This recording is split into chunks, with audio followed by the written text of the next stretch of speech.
తెలంగాణలో ప్రైవేటు స్కూళ్ళు, అలాగే ప్రైవేటు కాలేజీలు, ఇతర ప్రైవేటు విద్యా సంస్థల్లో ఫీజుల దోపిడీ మామూలుగా లేదు. మిగతా రాష్ట్రాలతో పోల్చితే మన రాష్ట్రంలో అత్యధికంగా ఈ ఫీజులున్నాయి. దీన్ని తెలంగాణ విద్యా కమిషన్ చైర్మన్ ఆకునూరి మురళి తన నివేదికలో తెలియజేశారు. తెలంగాణ విద్యా పాలసీని ఆహ్, రూపొందించిన కమిషన్ ముఖ్యమంత్రి రేవంత్ రెడ్డికి నివేదికను సమర్పించింది. ఆ నివేదికలో చాలా అంశాలున్నాయి. అందులో ప్రధానంగా ఫీజుల నియంత్రణకు సంబంధించిన ఇష్యూ మనం చర్చించాలి. సో, ఈ విద్యా కమిషన్ ఇచ్చిన నివేదికలో ఉన్న సారాంశం ఏంటంటే, 10 ఏళ్లలో అంటే బీఆర్ఎస్ హయాంలో విపరీతంగా పెరిగిపోయాయని చెప్పి కూడా ఆ నివేదికలో మెన్షన్ చేశారు. అంటే ప్రైవేటు స్కూళ్ళ యాజమాన్యాలకు అప్పటి బీఆర్ఎస్ నాయకుల వత్తాసు ఉన్న కారణంగానే ఇది జరిగినట్లుగా మనం విశ్లేషించొచ్చు. మనం విశ్లేషించడానికి ఇది పక్కాగా మనకొక ఆధారంగా కనిపిస్తోంది. అదర్‌వైజ్ అంతకు ముందు ఉన్న దానికంటే ఈ 10 ఏళ్లలో ప్రైవేట్ స్కూళ్ళు, ప్రైవేట్ కాలేజీల ఫీజులను ఇబ్బడి ముబ్బడిగా పెంచడానికి సంబంధించి ఎవరు కారకులు? అట్లాగే వాటిని నియంత్రించడానికి కూడా ఎటువంటి చర్యలు ఎందుకు తీసుకోలేదు? వాటిని కట్టడి చేయడానికి. ఎందుకంటే పేద ప్రజలు, మధ్యతరగతి ప్రజలు, దిగువ మధ్యతరగతి ప్రజలకు 2 అంశాల్లో వాళ్ళు అప్పుల పాలవుతారు. ఒకటి విద్య, ఇంకొకటి వైద్యం. ఈ 2 కనుక వాళ్లకు అందుబాటులో ఉంటే, వాళ్లకు అంటే ఉచితంగా లభిస్తే ఓకే.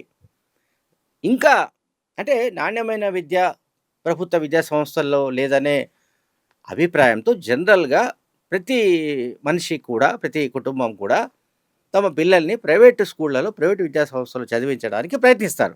అప్పో సప్పో చేసి. ఈ అప్పో సప్పో చేయడం అనేది 2 విషయాల్లోనూ జరుగుతుందన్నది అది చాలా సందర్భాల్లో నిరూపించబడింది.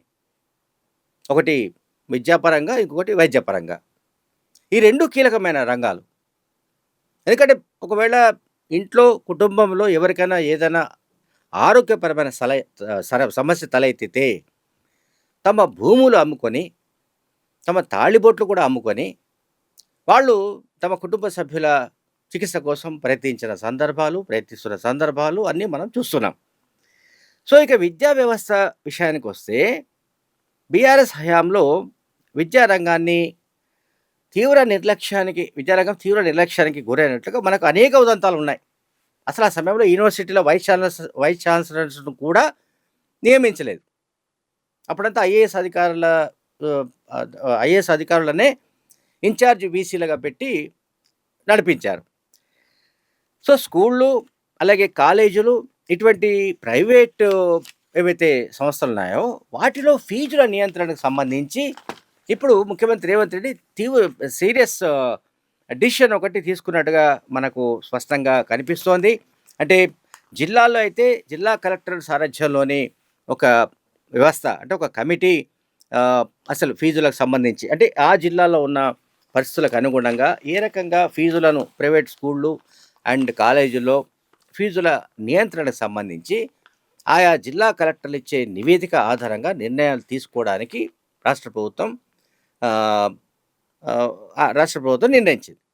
అలాగే ఇక రాష్ట్ర స్థాయిలో కూడా ఒక రిటైర్డ్ జడ్జితో కానీ, లేదా ఒక రిటైర్డ్ సీనియర్ ఐఏఎస్ అధికారితో కానీ ఒక కమిటీని వేసి ఫీజుల నియంత్రణకు సంబంధించిన విషయంలో ఒక రిపోర్ట్ తీసుకురావాలని, రిపోర్ట్ తయారు చేయాలని కూడా ముఖ్యమంత్రి రేవంత్ రెడ్డి ఆయన ఆదేశించారు. ఒక కొన్ని గణాంకాల ప్రకారం కావచ్చు, అట్లాగే తెలంగాణ విద్యా కమిషన్ చైర్మన్ ఆకునూరి మురళి చెబుతున్న దాని ప్రకారం మనకు 10 ఏళ్ల కిందట తెలంగాణ ప్రైవేటు పాఠశాలల్లో వార్షిక ఫీజు అనేది, ఏడాది ఫీజు రూ. 50,000 ఉంటే అది ఇప్పుడు 1,90,000కి చేరింది. అంటే ఇది ఎన్ని రెట్లు పెరిగినట్టు? దాదాపు 3 రెట్లకు పైగా పెరిగినట్టు లెక్క.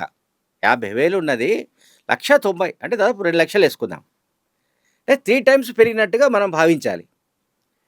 సో, దీన్ని కూడా ఇప్పుడు విద్యా కమిషన్ కొన్ని సూచనలు చేసింది. దాన్ని కూడా ప్రభుత్వం పరిశీలిస్తోంది.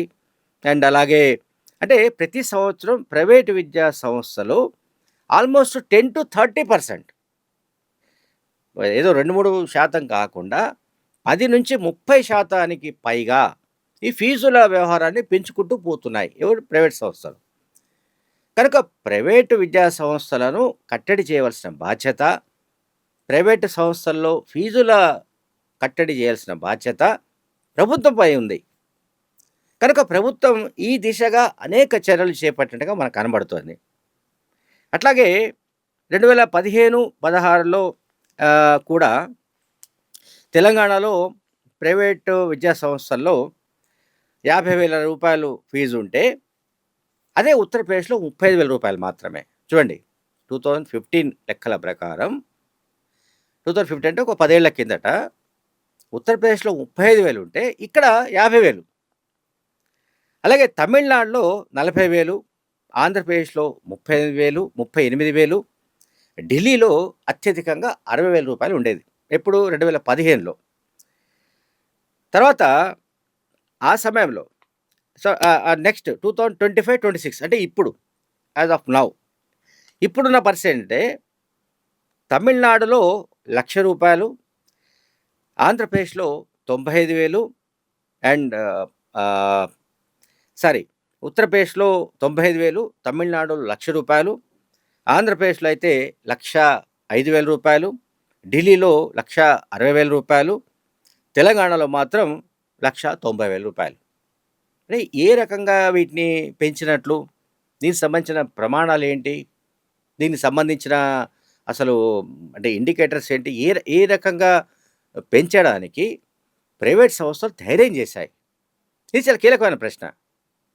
ప్రైవేటు స్కూళ్ళు లేదా ప్రైవేట్ కాలేజీలు ఈ విద్యా సంస్థలు విచ్చలవిడిగా ఇబ్బడి ముబ్బడిగా ఫీజులు పెంచుకుంటూ పోతున్నప్పుడు, మరి అప్పటి బీఆర్ఎస్ హయాంలో మేము తెలంగాణ తీసుకొచ్చాము, మేము నీళ్లు, నిధులు, నియామకాల ఎజెండాతో తెలంగాణ తీసుకొచ్చాము, అండ్ ఈ తెలంగాణ ప్రజల ఆత్మగౌరవం కోసం తెలంగాణ రాష్ట్రం వచ్చింది అన్న వాళ్ళు విద్యారంగాన్ని మరీ ముఖ్యంగా అంటే కింది స్థాయి నుంచి, అంటే ఫౌండేషన్ స్థాయి నుంచి ఉండే స్కూళ్ళలో కూడా విపరీతంగా ఫీజులు పెంచుకుంటూ పోతుంటే ప్రైవేట్ విద్యా సంస్థలు, ఆనాటి పాలకులు అంటే 2014-2023 చివరి వరకు బీఆర్ఎస్ పాలకులు చేసిందేమిటి? అంటే వాళ్ళు చూస్తూ ఉండిపోయారా? లేకుంటే వాళ్ళని ప్రోత్సహించారా? లేకుంటే వాళ్ళ మద్దతుతోటే ఈ ప్రైవేటు సంస్థలు ఈ ఛార్జెస్‌ని, ఫీజెస్‌ని ఇట్లా పెంచుకుంటూ పోయారా అనేది తేలాల్సి ఉంది. ఇది చాలా కీలకమైన విషయం ఇది. అందువల్ల ప్రైవేటు విద్యా సంస్థల ఫీజు దోపిడీకి మాత్రం ఇమ్మీడియేట్‌గా అడ్డుకట్ట వేయాలని రాష్ట్ర ముఖ్యమంత్రి రేవంత్ రెడ్డి ఆదేశాలు జారీ చేశారు.